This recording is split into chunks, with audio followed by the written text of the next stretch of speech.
এক গ্রামে সুজন নামে এক ব্যক্তি ছিল। সে শিকার করতে খুবই ভালোবাসতো।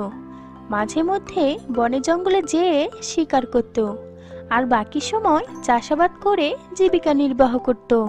একবার সে শিকার করতে করতে বনের গভীরে চলে যায়। কি গো, মনে হয় আশেপাশে কোনো বাঘ রয়েছে। তাড়াতাড়ি এখান থেকে চলো, না হয় আমাদের খেয়ে ফেলবে। হ্যাঁ, তাড়াতাড়ি চলো। তারা বনের একদিকে সরে পড়তে থাকে। অমনি তাদের চোখ একটি বড় গর্তের দিকে যায়। সেখানে তারা একটি বাঘকে দাঁড়িয়ে থেকে হুঙ্কার দিতে দেখে, কিন্তু বাঘটি তাদেরকে কোনো আক্রমণ করছিল না, শুধু দাঁড়িয়ে হুঙ্কার দিয়ে ভয় দেখাচ্ছিল। এতে সুজনের মনে ভয় হয়, আর সে সঙ্গে সঙ্গে তাকে তীর নিক্ষেপ করে।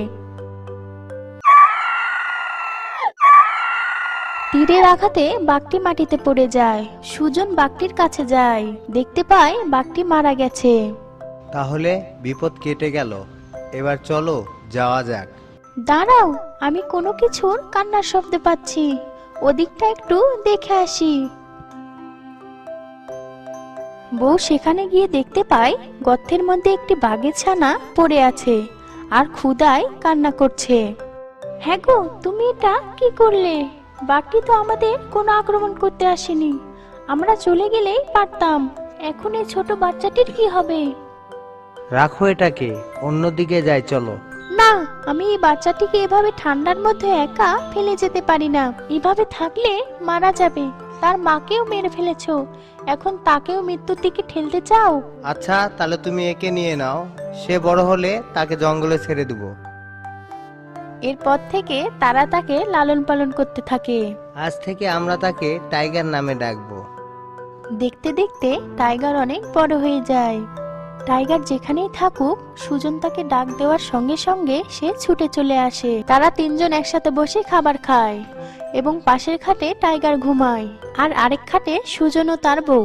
সুজনের কোনো সন্তান ছিল না, তাই সে টাইগারকে নিঃসন্তানের মতোই ভালোবাসতো। টাইগার তাদের দুজনের কাছেই বিশ্বস্ত হয়ে যায়। তারা যেখানেই যাক না কেন, টাইগার একাই তাদের পুরো বাড়ি পাহারা দিত।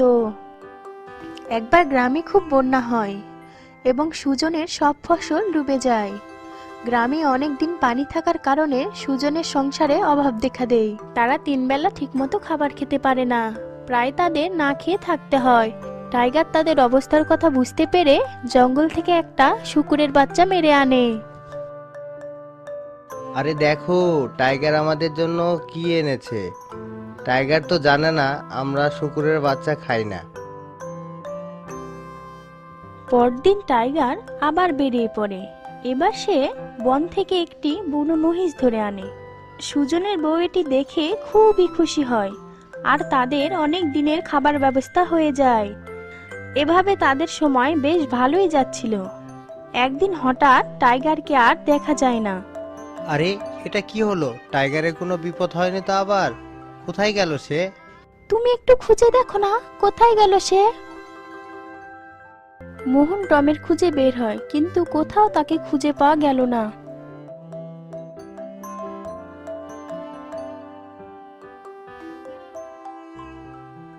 কি গো, তার কোনো খোঁজ পেলে?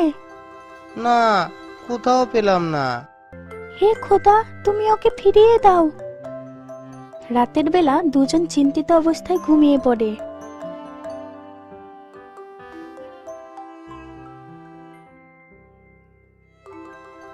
পরদিন সকালে টাইগার ফিরে আসে।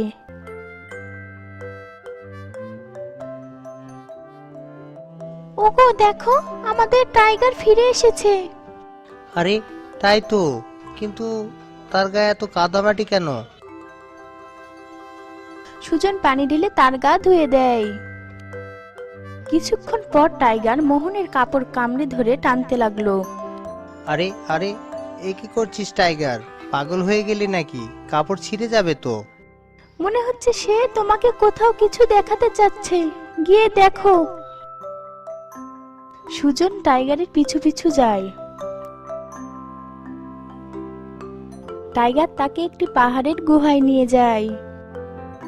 গুহাটি ভীষণ অন্ধকার, তাই সুজন একটি মশাল জ্বালিয়ে নিল আর টাইগারের পিছনে পিছনে চলতে লাগলো। কিসের আলো ওটা? কে থাকে ওখানে?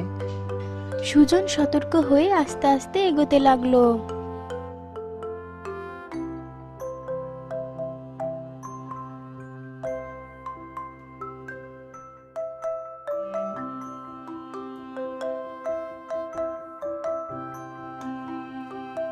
এবং আলোর স্থানে এসে তার চোখ বড় বড় হয়ে গেল। আরে, এত এত হিরে! এ তো দেখি হীরের খনি। আমি তো বড়লোক হয়ে যাব। সুজন সেখান থেকে অনেকগুলো হীরের টুকরা তুলে নেয় এবং তা থেকে কয়েকটি হীরের টুকরা বিক্রি করে অনেকগুলো টাকা পায়। সুজন সুন্দর একটি বাড়ি বানায়। সুজনের হীরে খুঁজে পাওয়া আর হঠাৎ বড়লোক হয়ে যাওয়ার সংবাদ একে একে রাজদরবারে গিয়ে পৌঁছালো।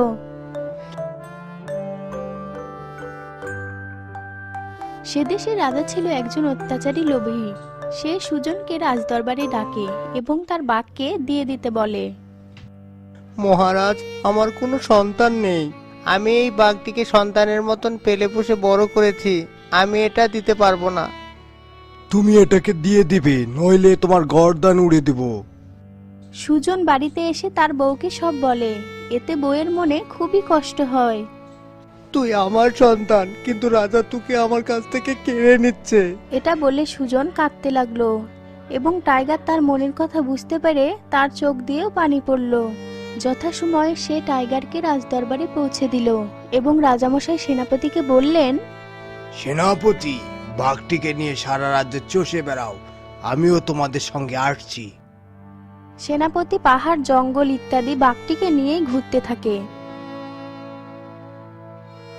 আর রাজা তাকে বলতে থাকে, আর কোথায় কোথায় হীরে স্বর্ণ মুক্তা আছে আমাকে খুঁজে দে।